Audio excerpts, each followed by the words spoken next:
O livro de Provérbios, capítulo 2.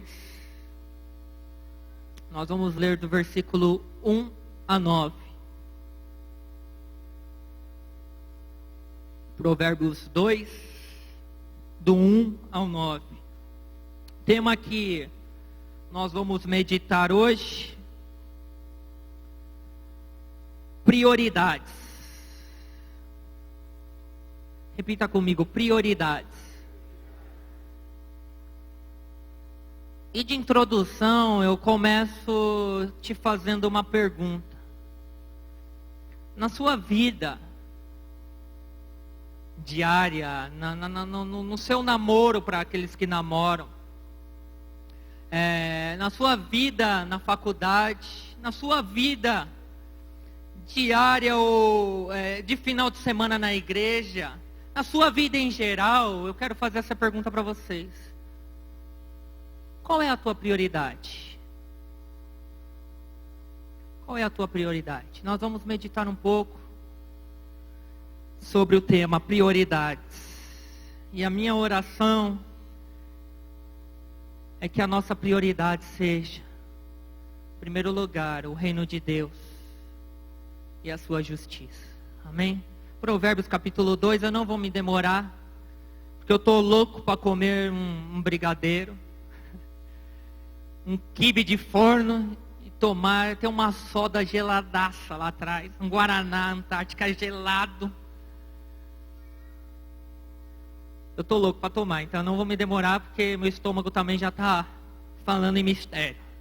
Provérbios capítulo 2, do 1 ao 9 diz: Filho meu, se você aceitar as minhas palavras e guardar no coração os meus mandamentos, se der ouvidos à sabedoria e inclinar o coração para o discernimento, se clamar por entendimento e por discernimento gritar bem alto, se procurar a sabedoria como se procura a prata e buscá-la como quem busca um tesouro escondido, então você entenderá o que é temer ao Senhor e achará o conhecimento de Deus.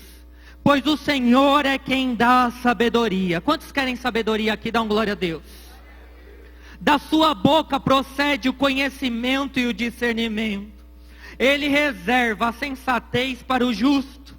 Como um escudo protege quem anda com integridade. Jesus é o nosso escudo. Amém? Como escudo protege ao que anda a quem anda com integridade, pois guarda a vereda do justo e protege o caminho dos seus fiéis. Então você entenderá o que é justo, direito e certo, e aprenderá os caminhos dos bons. Amém? Podeis assentar. Querido, de introdução, eu queria que você prestasse bem atenção. Eu vou ler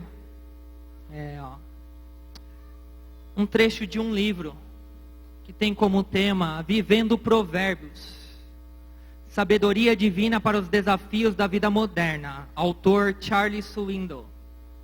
Livro espetacular. E lá no capítulo 2 ele fala de uma narrativa, e eu queria que você prestasse atenção. Eu quero usar isso como introdução aqui nessa noite, amém? Se eu me enrolar um pouco aqui, eu tive que traduzir algumas palavras do inglês para o português, porque eu acho que eu ia me enrolar. E além de ia chamar de novo o amigo do urso, ia me enrolar totalmente. Mas vamos lá, presta atenção. Tem tudo a ver com o que eu quero falar aqui nessa noite. A nossa cultura, apressada e preocupada com a imagem, celebra as pessoas que demonstram amplo apelo e um caráter superficial. Veja a proliferação dos programas de TV, do tipo reality shows, que apresentam pessoas que são famosas por serem famosas. Elas não fazem nada, não contribuem com nada, não representam nada e não realizam nada. Mas a televisão e os jornais populares não deixam de exibi-las. Isto não é novidade, naturalmente.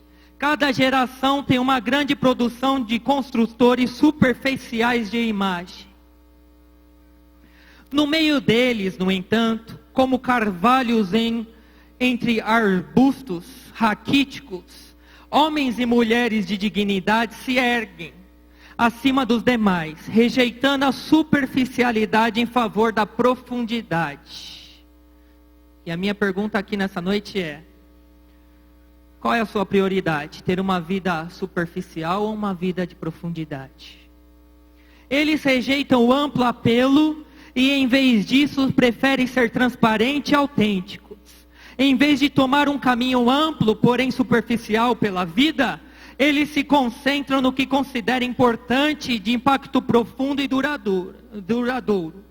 Esses que buscam a profundidade não perdem tempo polindo a sua imagem. O seu interesse está em aprofundar o seu caráter.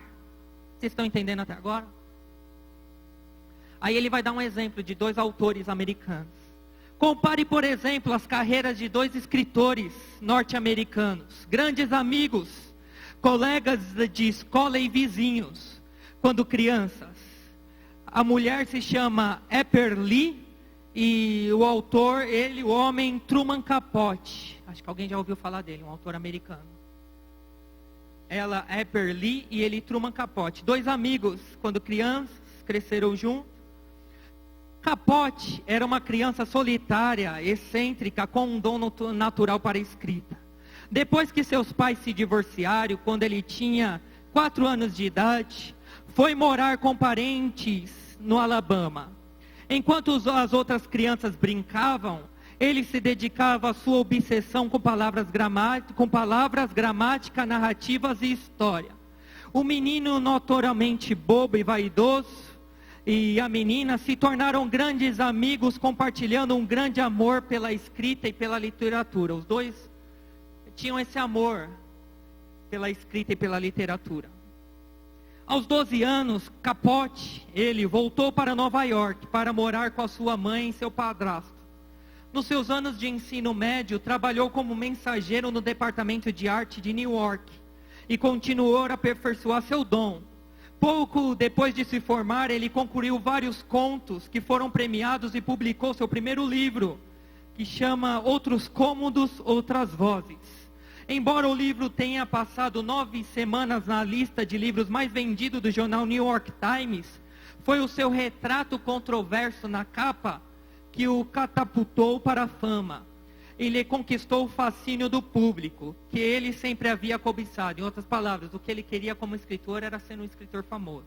Ele saboreou a atenção que recebeu da sociedade de Nova York, mas ainda não tinha conseguido acesso à elite que tanto invejava.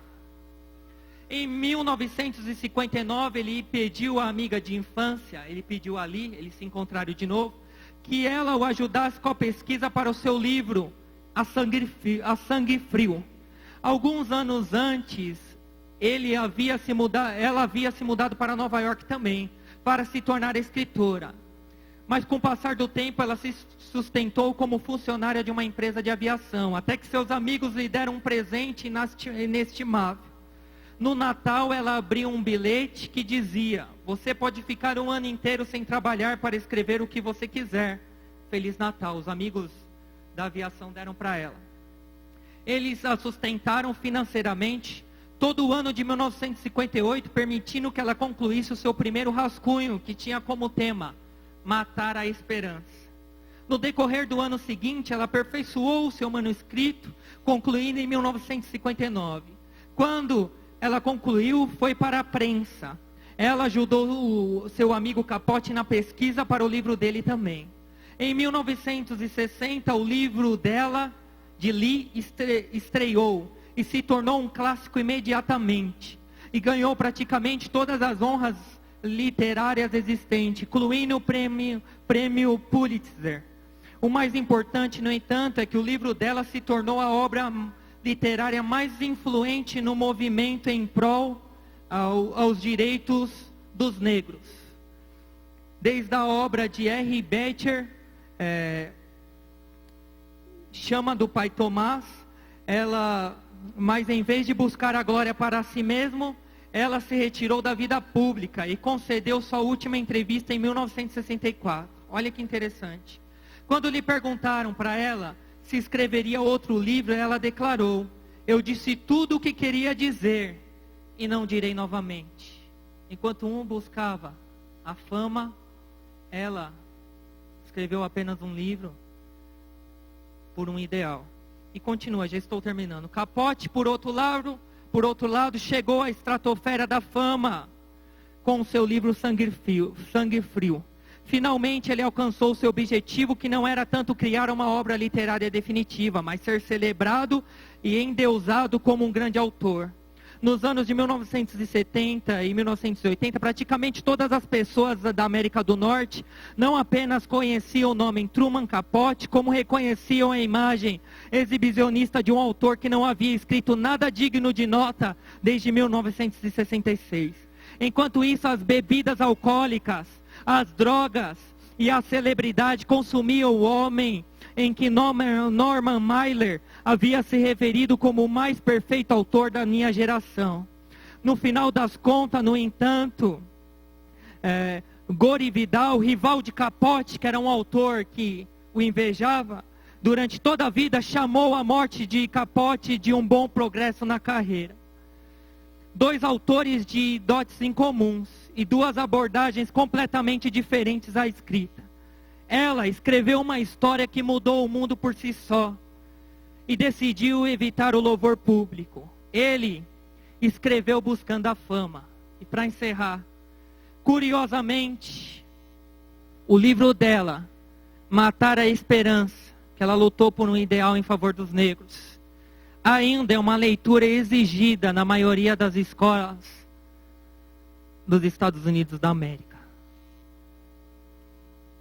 Eu quero dizer com isso que ele, Capote, viveu na superficialidade. Ela teve uma vida na profundidade. Ele buscou a fama e morreu de uma forma drástica. Ela escreveu um livro que está na história até hoje e saiu da fama para o anonimato. E a minha pergunta aqui nessa noite é: qual é a nossa prioridade? Viver na superficialidade ou na profundidade?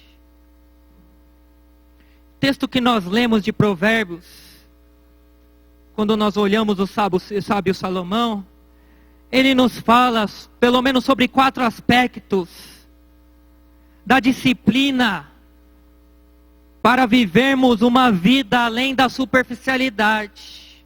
Eu não sei você, mas eu quero, como cristão, como homem pecador, um servo que a Bíblia vai dizer, Paulo dizendo que pelo mais que a gente faça, não passamos de servos inúteis. Eu quero viver uma vida, não na superficialidade, mas eu quero viver uma vida na profundidade. Eu quero, no decorrer da minha vida cristã, no meu relacionamento com Deus, no meu relacionamento com o próximo, ter um relacionamento não superficial, mas um relacionamento na profundidade, onde eu sinta o derramar do coração de Deus no meu coração, aonde eu sinto as batidas do coração de Deus, as batidas do meu coração, aonde eu não conheça somente Deus de ouvir falar, mas que eu possa ter profundidade de andar com Ele. Eu quero isso para a minha vida. E a minha pergunta aqui nessa noite, qual é a nossa prioridade? Viver na superficialidade, no relacionamento com Deus ou na profundidade? O que nós queremos da vida?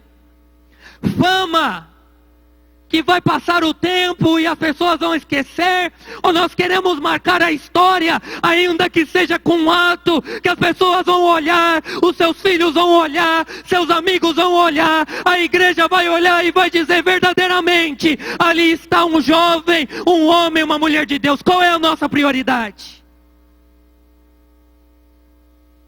Qual é a nossa prioridade? Qual é o nosso ideal? Viver num objetivo que é expressar o cristianismo, que é a causa do reino de Deus, como esta moça Lee, ela viveu por um ideal, por uma liberdade dos negros, ou como um homem, como Capote, que quis viver com o seguinte: deixa a vida me levar, a vida leva eu, deixa eu curtir a vida, e o que eu quero é fama. Qual é o nosso ideal? 4 aspectos da disciplina para vivermos uma vida além da superficialidade. Eu quero mais de Deus. Eu quero mais da presença de Deus. Eu quero mais da glória de Deus. Eu quero que quanto mais eu tenha de Deus, mais Deus mostre o quanto eu sou miserável pecador. Quanto mais eu vivo além da superficialidade, quanto nós como juventude possamos viver mais além da superficialidade, Deus nos mostra no decorrer desta vida o quanto nós somos dependentes dEle. 4 aspectos da disciplina. Primeira, se encontra no versículo 1. Olha o que diz o versículo 1 no capítulo 2. Meu filho, se você aceitar as minhas palavras e guardar no coração. Primeira disciplina para aqueles que querem viver uma vida além da superficialidade é que a disciplina da palavra de Deus. A disciplina da palavra de Deus. Se nós queremos viver uma vida além da superficialidade, se nós queremos viver uma vida além do comodismo, se nós queremos viver uma vida que não se venha se conformar com os padrões deste mundo, se nós queremos uma vida e ser uma juventude que venha marcar a história como esta mulher marcou a história apenas com um livro, nós temos que ter a disciplina da palavra de Deus. Sem a palavra de Deus não vamos a lugar nenhum. Sem a palavra de Deus vamos andar quebrando a cara. Sem a palavra de Deus nós vamos morrer espiritualmente. Porque a palavra de Deus ela é essência. Então nós temos que ler desta essência. Nós temos que estudar esta essência. A palavra de Deus ela é o pão que nos alimenta. Eu quero comer da palavra de Deus. Eu quero mais da palavra de Deus. Se nós queremos viver além da superficialidade, primeira disciplina que nós temos que ter como cristãos, como homens e mulheres de Deus, como jovens de uma comunidade do reino de Deus, a primeira disciplina é viver a palavra de Deus, comer a palavra de Deus, andar na palavra de Deus. Ah, mas é difícil, eu sou pecador, mas a palavra de Deus, ela diz: vinde a mim, todos que estáis cansados, sobrecarregados, oprimidos, que eu vos aliviarei. Vinde a mim, você que está fraco, porque o meu poder se aperfeiçoa na tua fraqueza. Vem a mim, ainda que você pecou, e ainda que você esteja aqui nessa noite dizendo: Pai, sou pecador, Deus, eu não mereço a tua graça. Deus está dizendo para você: filha, esta noite é a noite de você se aproximar através da minha palavra, para a minha palavra, e viver além da superficialidade, ter um encontro comigo. E nós só vamos ter um encontro com intimidade com Deus se nós tomarmos a primeira disciplina, que é a palavra de Deus. Poucas coisas afetam mais a nossa sociedade de maneira nociva, cruel, que a contínua ignorância da Bíblia. A palavra de Deus diz: o meu povo, ele peca, ele erra, ele quebra a cara, por não conhecer o quê? As Escrituras e o poder de Deus. Interessante esse texto. Por que não vem primeiro: o meu povo erra por não conhecer o poder de Deus e as Escrituras? Porque o caminho para conhecer o poder de Deus é as Escrituras. Por isso que vem primeiro: o meu povo erra por não conhecer a Escritura e o poder de Deus. Porque não tem como a pessoa falar: não, eu sou cheia do poder de Deus. Eu até falo em línguas, eu falo em mistério, eu falo com Deus tete a tete. Mas o cara é um ignorante na palavra de Deus, não conhece a palavra de Deus, não come da palavra de Deus. Se nós queremos verdadeiramente um avivamento, um poder que vem do alto, um poder que emana do trono de Deus, nós temos que ter a disciplina, a regra, a palavra de Deus, como nosso livro de regra, fé e prática, como essência da nossa vida cristã. Por isso que há muitos ignorantes que dizem o poder de Deus está aqui, mas não prega a escritura do jeito que ela é. Porque não tem como se conhecer o poder de Deus se não for através das escrituras. E a minha oração aqui nessa noite, pelo sangue, pela graça de Jesus, é que Deus levante uma geração comprometida com a palavra de Deus.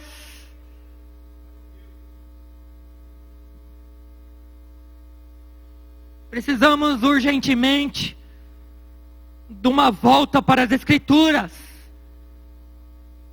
E ter a palavra como nosso guia, direção. Ter a palavra como, quando precisamos de uma resposta, recorrer à palavra de Deus. Ah, Nenel, cara, apareceu uma mina aí, cara. Meu Deus, ela é... Jesus na terra, mano. Essa mina é gata. Cara, eu tô muito afinzaço dela. E aí, o que eu faço?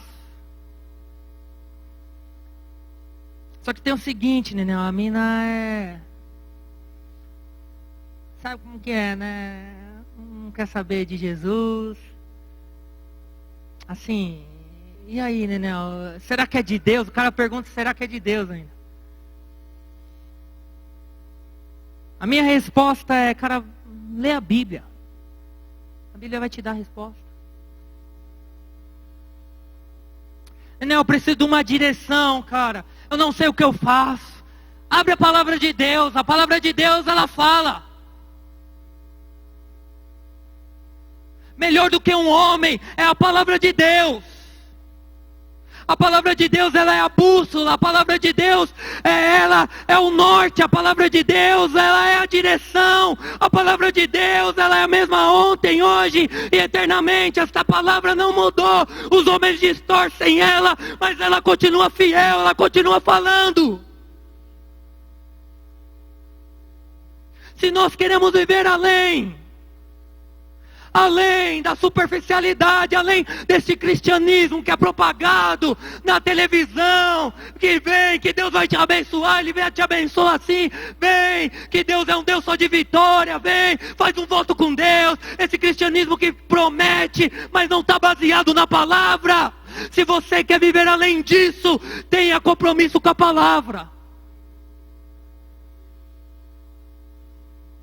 Ah, não, fui enganado, cara. Fui numa igreja, o cara pediu para eu comprar uma garrafinha de água por R$500. Cara, desculpa a sinceridade. Te enganaram, velho. Ah, não, fui numa igreja e o pastor falou para eu fazer um voto. Te enganaram, cara. A graça de Deus, ela é livre. A graça de Deus, ela é de graça. Leia a palavra, coma da palavra. Essa é a primeira disciplina que nós temos que ter no coração e na nossa vida, para que nós possamos viver além da superficialidade. Segunda disciplina está no versículo 2. Se der ouvidos à sabedoria, inclinar o coração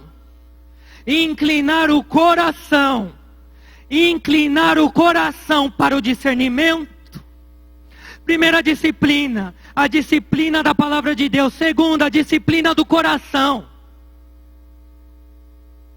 A Bíblia diz que tudo que devemos guardar, sobre tudo, guarde o teu coração. O coração é a fonte da vida. O coração é aquele que sustenta. O coração é a fonte. O coração é o que nós temos mais de importante, que nós devemos guardar. E a minha pergunta aqui nessa noite para você: como anda o teu coração? Primeira prioridade tem que ser a palavra de Deus. Segunda disciplina, a disciplina do coração. Porque se você tiver a palavra de Deus guardada no teu coração, o teu coração vai sentir a graça, o amor e a bondade de Deus. E o teu coração automaticamente vai te levar, não à vontade do homem, mas à vontade de Deus. Ah, mas a Bíblia diz que enganoso é o coração do homem. É, do homem que não tem a sua vida baseada, a sua vida pautada na palavra de Deus. Porque quem tem a sua vida pautada nas Sagradas Escrituras, disciplina o seu coração. Nós temos naturalmente uma tendência para o egoísmo, uma tendência para a visão limitada e a mentalidade superficial. Mas Deus nos incentiva através da palavra para permanecermos intimamente conectados com Ele. Quantos querem ter o coração conectado constantemente com a palavra de Deus? Interessante que Provérbios 9:10 diz: o temor do Senhor é o princípio da sabedoria. O temor, ele vem aonde? Ele parte do coração. Temor a Deus, ter um coração disciplinado em Deus, vai te trazer temor. E o temor é o princípio da sabedoria. E se é o princípio da sabedoria, somente com temor, com um coração em Deus, nós vamos conseguir viver e ter uma vida além da superficialidade. Terceira disciplina, olha o que está no versículo 3. Se clamar por entendimento. Se clamar por entendimento e por discernimento, gritar bem alto. Primeira disciplina, palavra de Deus. Segundo, coração. Terceiro, a disciplina de uma vida de oração. Salomão diz aqui: se vocês clamarem. Essa palavra clamar no original traz a ideia de alguém que tem uma vida pautada, uma vida diária de oração, uma vida constante de oração. É uma vida de oração, entenda bem isso. Não necessariamente períodos de oração, momentos de oração somente, mas uma vida de oração. A nossa juventude, ela tem que ser pautada, se quiser viver uma vida além da superficialidade, tem que ter uma vida pautada de oração. Se nós queremos vencer pela graça de Deus, oração. Se nós queremos passar pelas adversidades, oração. Se nós queremos sentir mais da presença de Deus, da graça de Deus, oração. Não há outro caminho se não for através da oração. A oração, diz um autor, ela é o combustível para a alma, para o coração e para a vida do cristão. Não há outro caminho para termos intimidade se não for através da disciplina da palavra, do coração e a disciplina da oração. Essa é minha oração nessa noite. Nós precisamos orar. Precisamos orar. Nós precisamos pôr a cara no pó. Nós vivemos uma geração que não ora. Ora daquele jeito, né? Deus, o Senhor me conceda uma boa noite, em nome de Jesus, amém. É igual esses dias, cara, eu fiquei num propósito de acordar 3 horas da manhã e fui orar. Cara, foi estreito o negócio. Sei que eu orei acho que 1 minuto. Eu dobrei o joelho, só para tirar o peso da consciência de dobrar o joelho, né? E dobrei o joelho e eu não sei se eu falei, eu te abençoo, Deus. Durma com Deus, Deus. Eu não sei o que eu falei, cara. Só sei que eu falei 3 palavrinhas. Não sei, eu nem sabia o que eu estava fazendo. Fui, deitei e capotei. No outro dia, falei, Deus falou no meu coração, Emanuel, em média, via de regra, essa é a oração que você faz. Essa é a oração que esta geração faz. Eu quero período, sim. de oração. Eu quero que vocês separem momentos sim para orarem, mas eu quero que vocês tenham uma vida de oração, uma vida que você esteja trabalhando, você esteja ligado comigo. Uma vida que você esteja namorando, aí alguém vai falar, pô, Nenel, cara, quero dar uns beijinhos, mano, vou ter que parar para orar, mano. Não sei, mas uma vida, um namoro de oração. Deus quer de nós um casamento, falo por mim, porque tem várias, a gente passa uma semana, eu e a Fran, às vezes nem ora, deita, dorme, e a rotina do dia a dia, e Deus às vezes fala no nosso coração, vocês não oram, como vocês querem ser abençoados mais ainda, como vocês querem uma vida de intimidade com Deus, se vocês não oram como casal. Aí Deus fala no meu coração, Emanuel, quero mais. Eu quero uma intimidade profunda contigo. Eu quero que você tenha uma vida de oração, que a tua vida seja de oração, e que a oração seja a tua vida.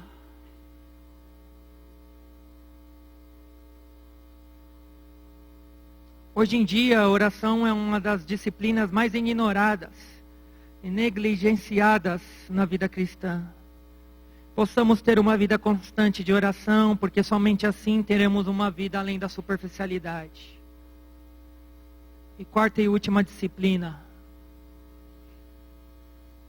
Primeira, disciplina da palavra. Segunda, disciplina do coração. Terceiro, disciplina da oração. E em último lugar, está no versículo 4.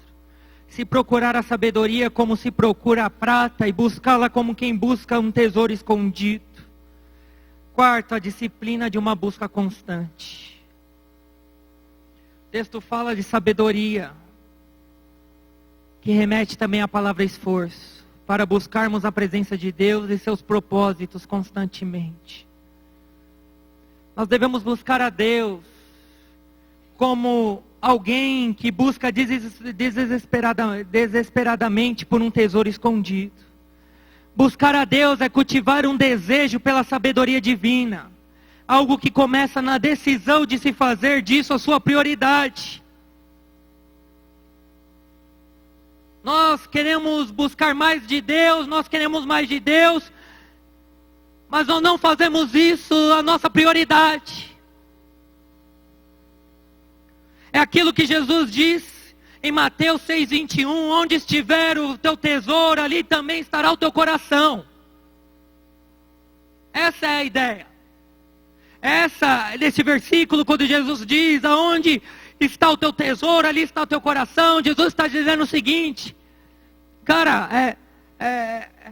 onde estiver o teu coração, ali vai estar a sua prioridade. Qual é a tua prioridade?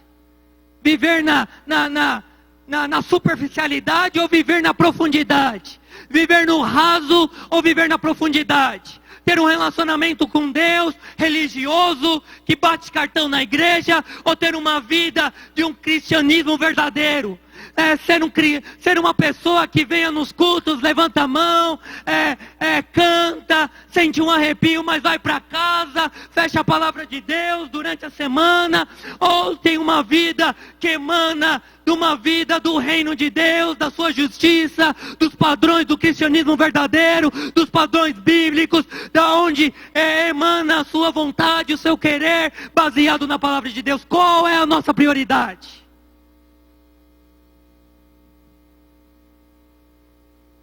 E detalhe, na pergunta de Deus qual é a sua prioridade, não existe em cima do muro.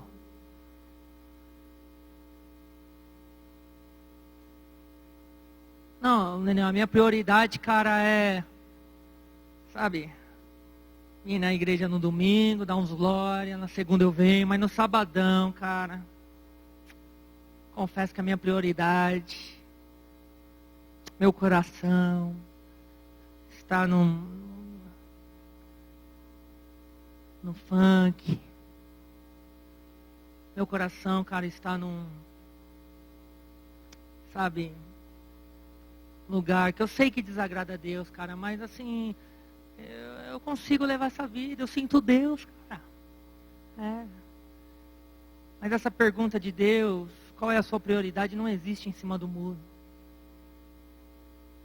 Com Deus não existe morno. Ou é quente ou é frio. Com Deus não existe achismo. Eu acho que dá para levar a vida assim. Aí Deus está falando, Emanuel, começar por mim, gente. Eu quero que você se aprofunde mais na intimidade comigo. Aí eu falo, é verdade, Deus. Sabe qual é o meu maior medo, galera?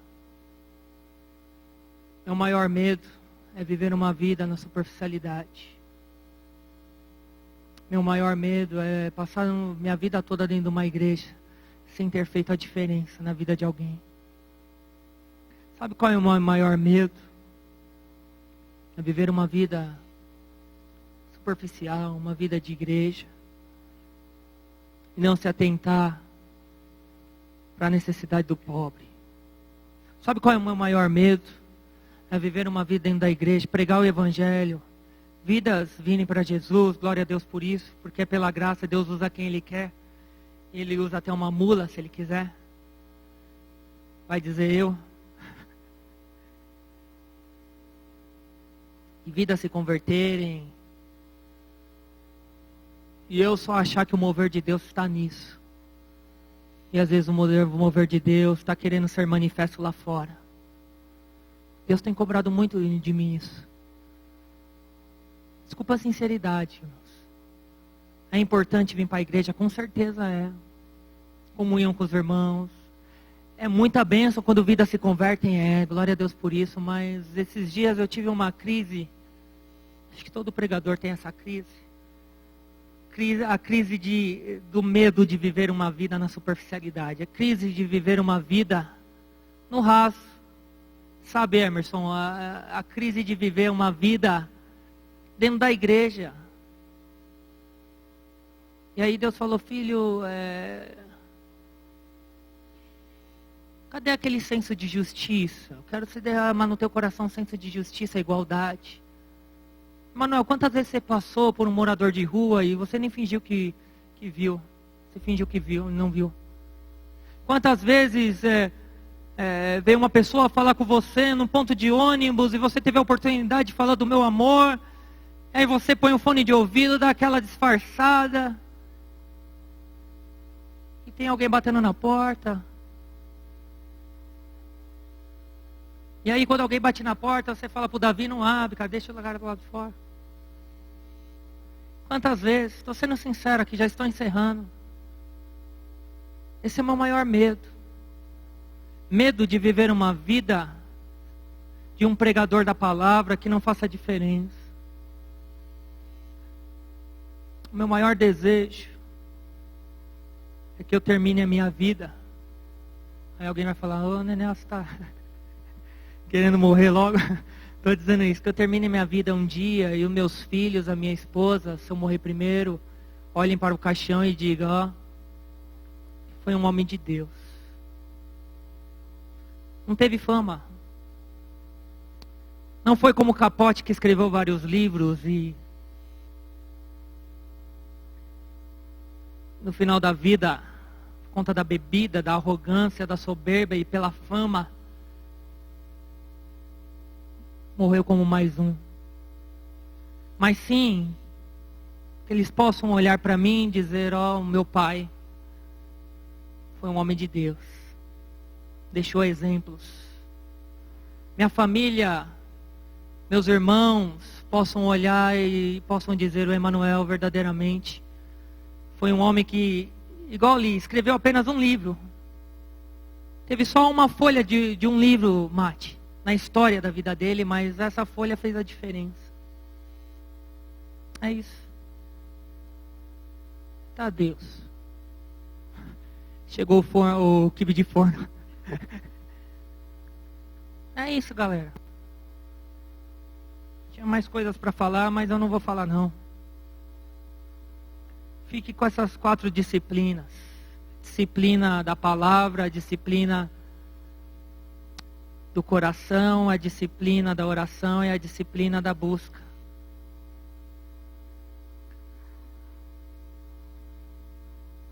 Termino fazendo a mesma pergunta, mas agora diferente. Qual é a sua prioridade? marcar a história igual Lee, que escreveu apenas um livro, mas que mudou a história e lutou pela história do direito dos negros. Ou igual Capote, que escreveu vários livros, mas a única coisa que ele conseguiu conquistar foi a fama. E não seu ideal, não seu propósito. Qual é a sua prioridade?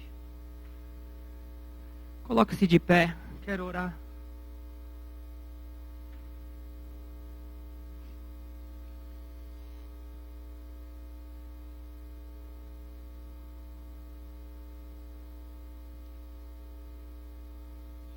A minha oração é que essa juventude seja marcada como uma juventude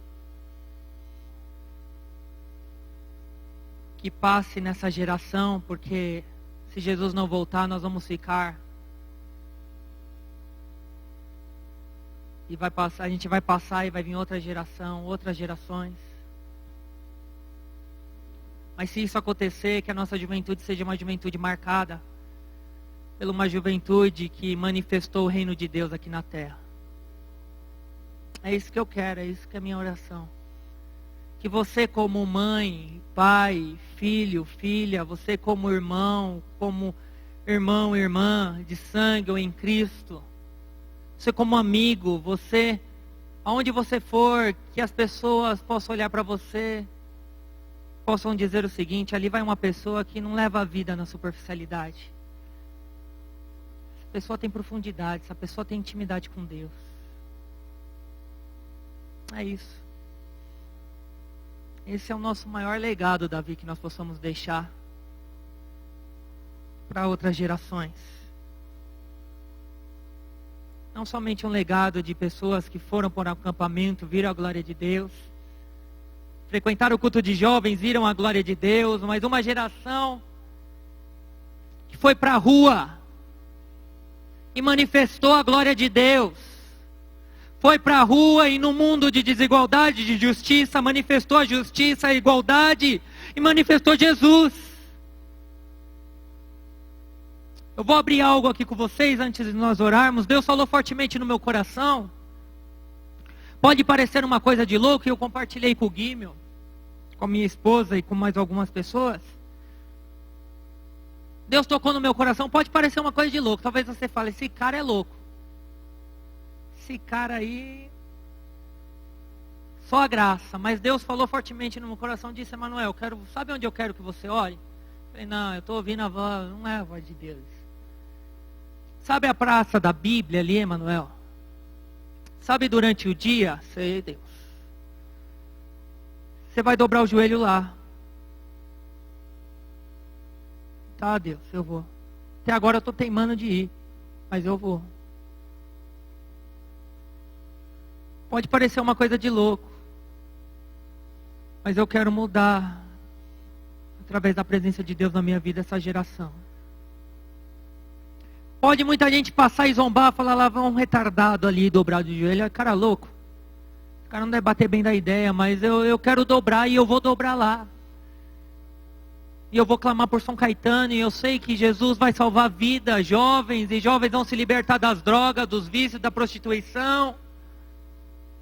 Talvez para os homens seja um ato insignificante, mas se Deus falou no meu coração, quando Deus fala, Deus, Ele zela pela tua palavra, e eu sei que Ele está comigo, ainda que eu vá sozinho, ainda que 3, 4 loucos me procurem e falem, Nenel, eu vou junto, nós vamos, e Deus vai transformar essa cidade pelo poder do Evangelho.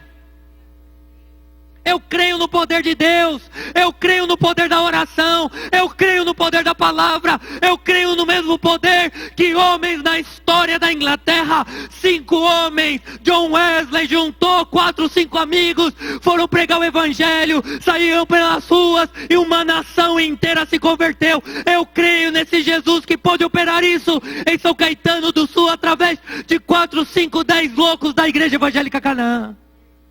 Eu creio nisso. Se eu não crer, eu posso parar com o Evangelho. Se eu não crer, eu posso abrir mão. O cristianismo é isso. Essa é a minha prioridade. Essa é a minha prioridade. Desculpe abrir, falar sobre a minha crise, mas eu tenho. Que está faltando alguma coisa. Eu falo, Deus, não é possível, ninguém aceita Jesus, ninguém... Cadê os jovens na igreja, no culto de sábado, se libertando das drogas? Deus, eu quero ver o teu mover através disso, Pai. Cadê, Deus? O erro não está em ti, porque o Senhor é santo, e o Senhor nunca errou e nunca vai errar. Está em mim, Pai, eu preciso orar mais, eu preciso crer mais. Aí Deus fala, filho, então vai, dobra o seu joelho na praça, que eu vou começar a mover. Qual é a sua prioridade? Qual é a sua prioridade? Vou chamar o Davi para fazer essa oração. Ele já faz a oração encerrando, orar. Para que Deus venha dar força para esses jovens, que eles venham realmente ter como prioridade a palavra, a oração, ter o coração em Deus e uma busca constante. Que Deus dê força, que Deus abençoe vocês. Amém, Davi? Amém. Depois de uma palavra como essa, não tem nem comentar. Dobramos nossas cabeças e oremos.